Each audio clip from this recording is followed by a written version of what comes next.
Bonjour, docteur. Bonjour. Alors, on vient d'entendre Alex qui se bat donc depuis plusieurs années pour perdre du poids. Il avait même participé à une émission il y a plusieurs années avec Guyane Première. Alors, il dit qu'il cuisine comme il peut, donc mal. La malbouffe, c'est le gros problème des personnes en surpoids. Donc, il faut savoir que le problème d'obésité est un problème, on va dire, multifactoriel. Donc, effectivement, l'alimentation joue une grande part dans la survenue de l'obésité. Mais il faut voir qu'est-ce qui conditionne le comportement alimentaire. Qu'est-ce qui conditionne le fait qu'Alex, par exemple, a du mal à mettre en place de manière durable les conseils qui ont pu lui être donnés par ailleurs en termes d'alimentation, on va dire, saine.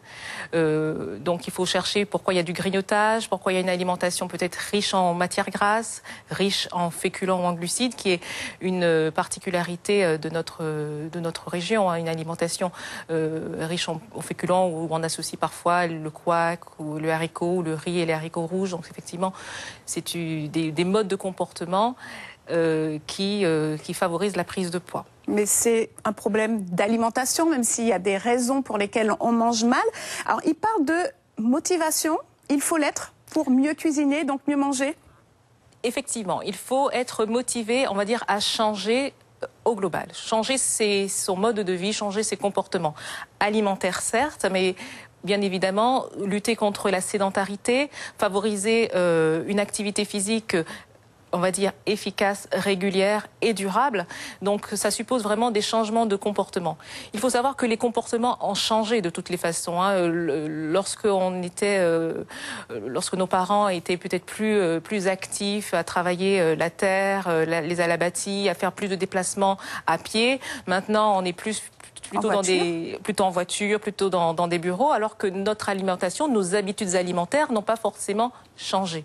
Donc le changement, il est vraiment global. Et on a l'impression aussi que mieux manger, c'est manger pas très bon finalement. Est-ce que vous animez donc une consultation, animer c'est un bien gros mot, vous avez une consultation à l'hôpital depuis le mois d'août, c'est très nouveau. Oui. Qu'est-ce qui revient dans ce que vous disent les patients? C'est très très divers. Effectivement, deux obèses n'ont pas la même histoire. Donc effectivement, le tout, c'est vraiment de retracer l'histoire de poids, de voir un petit peu les événements qui ont pu conduire à un déséquilibre de l'alimentation et vraiment adapter les messages à chaque situation. Il y a des grandes lignes, effectivement. En définitive, il y a cette fameuse balance énergétique qui se déséquilibre, mais le tout, c'est de décrypter toutes les causes de ce déséquilibre et petit à petit, trouver les solutions une à une. Une éducation, en fait, aussi à l'alimentation. Une éducation globale à l'alimentation, sans oublier les parts parfois psychologiques, parfois des parts de transmission familiale on va dire, d'habitudes alimentaires. Vraiment chercher de manière individualisée les raisons.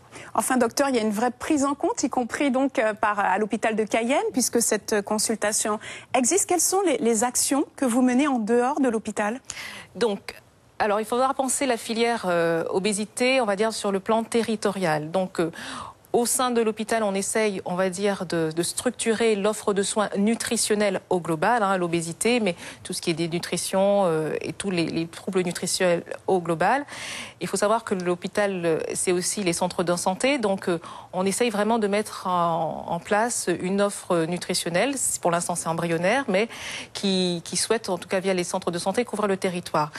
Il faut, de toutes les façons, penser les choses de manière territoriale, penser la chose aussi selon des gradations de prise en charge.